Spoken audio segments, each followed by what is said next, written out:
Hello everyone, news time. I am much more awake in this video in comparison to the last one that I did. Anyway, we're here to talk about the PS5 today.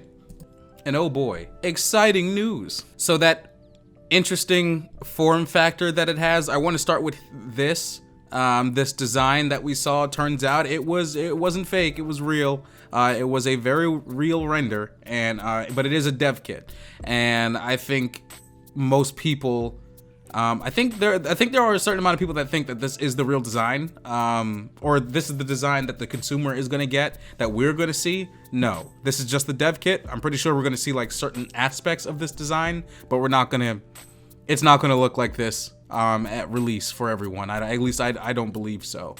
Now I'm actually on PlayStation's site here, and it looks like the PlayStation 5 will in fact be called the PlayStation 5. Not the, I don't know what people were expecting. I didn't hear anything about, like, at least I wasn't paying that much attention. I didn't know it was supposed to be called anything else. I don't know why it would be called anything else. I'm glad it isn't. I'm glad it's not going down the like phone route, and where it's not called like the PlayStation Max Pro 36800. I don't fucking know. Yeah, so it'll be called the PlayStation 5. I'm happy about that. And it will be launching in time for holiday 2020. Awesome. I don't believe that I don't believe there's a price on it just yet, but I do believe that I heard somewhere that it's going to be around, where people are speculating it's going to be like around like I want to say like $500, like let's say between $400 and $500, but I'm just looking at the design here and I kind of want to say closer to $600, but I don't think so. I'm not really sure. I think they're keeping it within those same price ranges as the last console, the PS4. Speaking of the PS4, the PS5 will be backwards compatible. I started seeing videos and other articles going around saying something about it being backwards compatible up to like the PlayStation 2 and the PS1. No, I don't think that's going to be the case. I think it's just going to be backwards compatible for, PS5. It's going to be able to use PS5 games and PS4 games. So I believe that it's only going to be backwards compatible down to PS4 games. I think where you're going to see maybe some PlayStation 2 and 1 titles is going to be on like PS Now, because I do think they're really pushing forward with PlayStation Now. I'm someone that doesn't really use it, so I don't want to speak on that too much. So it looks like Wired.com had some form of an interview with Sony Interactive Entertainment CEO Jim Ryan and another person, the system architect Mark Cerny. Now I stutter a lot, so to make this easier on you guys, I'm just gonna read off of Wired, the website itself. It says here, Cerny wants to clarify something. When we last discussed the forthcoming console, he spoke about its ability to support ray tracing, a technique that can enable complex lighting and sound effects in 3D environments. Given the many questions he's received since, he fears he may have been ambiguous about how the PS5 would accommodate this, and confirms that it's not on the software level. It's not a software level fix, which some feared. There is ray tracing acceleration in the GPU hardware, he says, which I believe is the statement that people were looking for. Cool. So that confirms that ray tracing is not just a software level thing. Now, will the PS5 be all digital? No. Which is fantastic. I'm someone that's not 100% in one camp. I do both. So I'm happy to hear that the discs will still be an option here, but I personally didn't think that they would take that away. Either way, physical games for the PS5 will use 100GB optical discs inserted into an optical drive that doubles as a 4K Blu-ray player. Now, this section here is going into game installation. I've been hearing around that it's supposed to be a lot faster, so we're just going to go through this part of the article here. It says, this time around, aided in part by the simplified game data possible with the SSD, Sony is changing its approach to storage, making for a more configurable installation and removal process.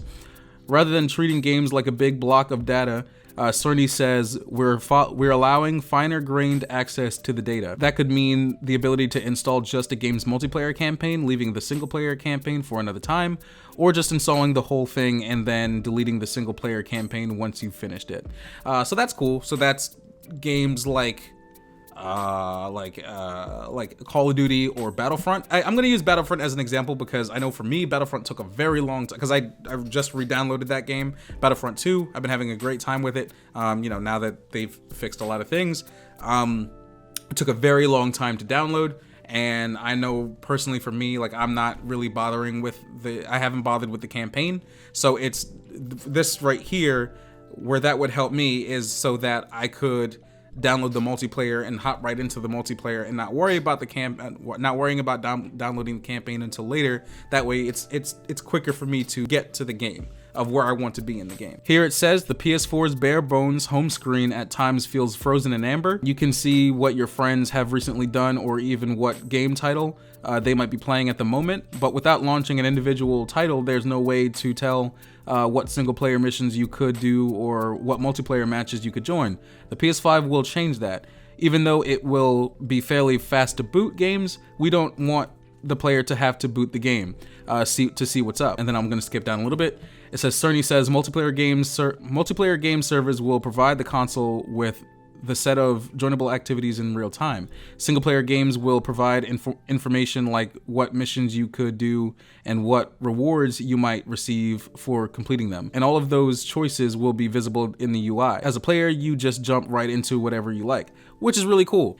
Now, I'm gonna skip down to here and it talks about the PS4 controller. This is something that I kind of expected anyway. Apparently the form factor or the design of the controller isn't really much different. It's supposed to be heavier because there's better battery life and there's gonna be, like a new mic or something like that. But I'm just gonna read this one section here. It says, when Cerny hands me a prototype of the next generation controller, an unlabeled Metablock doohickey that looks an awful lot like the PS4's DualShock 4. I'm just gonna read that part there. You can read the rest. I just wanted to point out the fact that it's going to, I guess, I saw some stuff around the internet where people are like, oh yeah, there's gonna be a screen where the touchpad was. I didn't think that was gonna be a thing. I'm not really sure where people are getting that from. I'm not sure if they're gonna do that. I just don't see it. I just thought we were just gonna get the same controller anyway, but I'm glad they're putting some more stuff in there. And while we're on the topic of the controller, there are two key innovations with the PlayStation 5's new controller.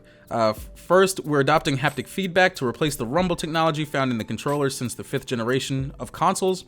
With haptics, you truly feel a broader range of feedback, so crashing into a wall in a race car feels much different than making a tackle on a football field. You can even get a sense for a variety of textures when running through fields of grass or plodding through mud. The second innovation is something we call adaptive triggers, which have been incorporated into the triggers L2 and R2. Developers can program the resistance of the triggers so that you feel the tactile sensation of drawing a bow and arrow or accelerating an off-road vehicle through a rocky terrain. In combination with the haptics, this can produce a powerful experience that better simulates various actions. I can't talk.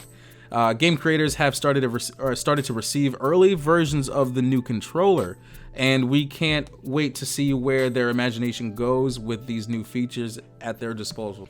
Combined with an improved speaker on the controller, the haptics can enable some astonishing effects. I'm going to skip down a little bit more to here. I ran a character through a platform level featuring a number of different surfaces, all of which gave distinct and surprisingly immersive tactile experiences. Sand felt slow and sloggy, mud felt slow and soggy. On ice, a high frequency response made the thumbsticks really feel like my character was gliding. Jumping into a pool, I got a sense of the resistance of the water. On a wooden bridge, a bouncy sensation. That's curious. I've never experienced anything like that in, especially just a controller. So I have an idea of how that may feel and how that may go, but I'm excited for it, but I have nothing to base it on. I've never experienced it before. Now here's a little bit more about the controller. This guy was playing Gran Turismo Sport, and apparently, I'm gonna read here, it says, driving on the border between the track and the dirt, I could feel both surfaces. That's extremely interesting. It's just, I just, again, as someone I'm not sure if there's another controller or another console or something that's out there that you can experience this with, but I don't know. I'm someone that I haven't even played VR yet, so So just ignore me. I'm super excited, and I can't even, like, I sort of have an idea, but it's hard for me to wrap my head around how it may feel, because I've just never experienced anything like that. But again, I'm someone that in 2019, I haven't even played VR yet, so it's expansive. And it says here, Thrush says, the SSD has me really excited. You don't need to do gameplay hacks anymore to artificially slow players down, lock them behind doors, anything like that. Back in the cartridge days, games used to load instantly. Well, everybody, I think that's about it for the PS4. The PS5.